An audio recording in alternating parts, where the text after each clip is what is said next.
So Damian Lillard has a basketball camp called Formula Zero, and it consists of 40 elite high school and college basketball players and one certified dumbass assistant coach who was wildly overpaid and immensely jealous of Jimmy Butler and Evan Turner.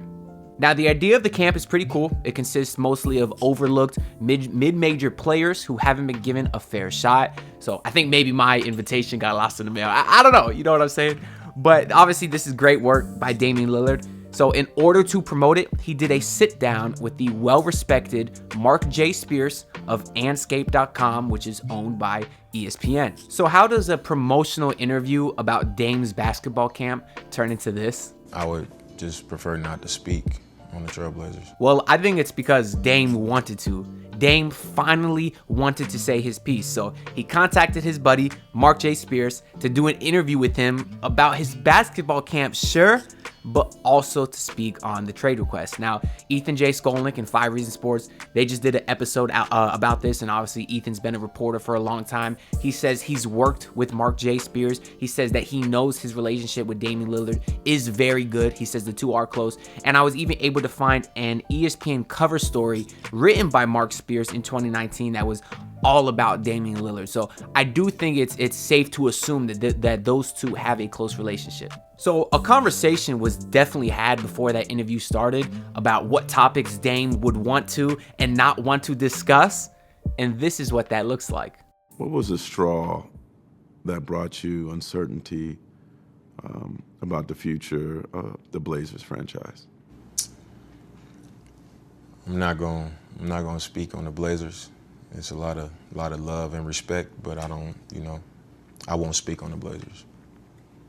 It's well documented that there have been a trade request is to the Miami Heat. Is there anything that you could say about the trade request? I can say that there was, and I would just prefer not to speak on the Trailblazers. We've been speculating for 55 days whether Dame would do some kind of sit down.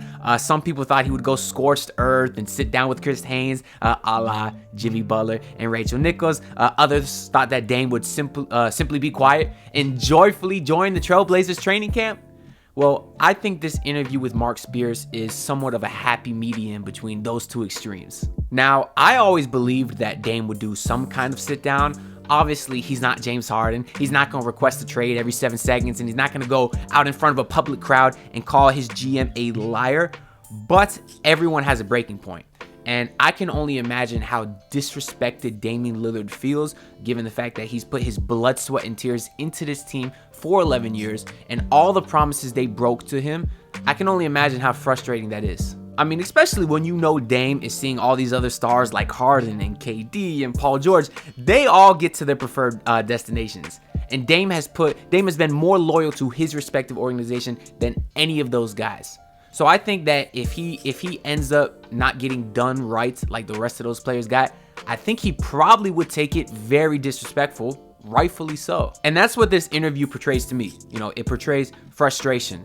Some Blazers fans looked at this and said, hey, all he did is say that there was a trade request, past tense, but he didn't adamantly come out and say, I'm not playing for Portland, trade me to Miami. But if you read his body language, it honestly tells a whole different story. I mean, this is not the face of a man who's currently happy with his organization. So especially after the NBA's memo a couple weeks ago and James Harden just getting fined $100,000, Dame is smarter than that. He's not just gonna go out and be blunt.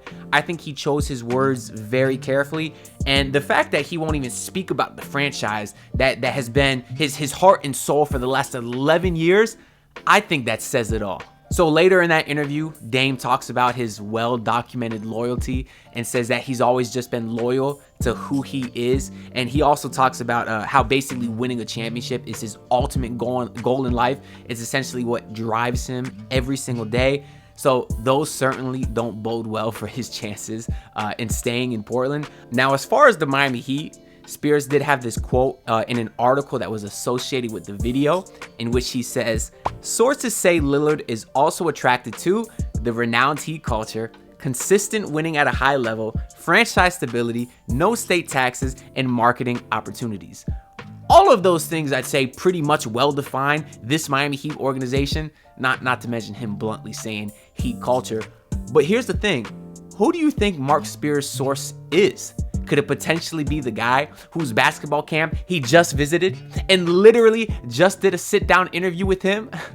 His source is Damian Lillard, people. This is how Dame gets out there to the public what he wants. Especially, obviously, that NBA memo said him and his agent can't come out and say he won't play. He can't come out and say he picks one team. This is how he gets out there what he wants to say. And I believe that Dame is talking through Marc J. Spears. So at least that's what I believe. So make sure y'all let me know down below in the comments what you believe.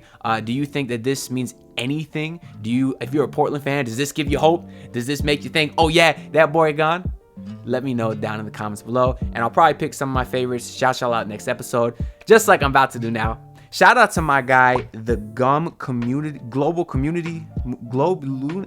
You got a weird name, my boy, but you know who you are. He's one of the OGs of the channel, been following for a long time, and my dog says, bro took the F off. You one of the best podcasters now. Glad I watched the process. I'm rocking with you 100%. So I just want to shout out my boy. I appreciate all the support. All the likes and comments does a lot for me. I'm working really hard over here to grow this channel, and obviously all the support is greatly appreciated and does help a lot, like I was saying. I also do want to shout out my guy, the nasty man Darius Jordan, who left a $20 super thanks last video and said, it's Dame time.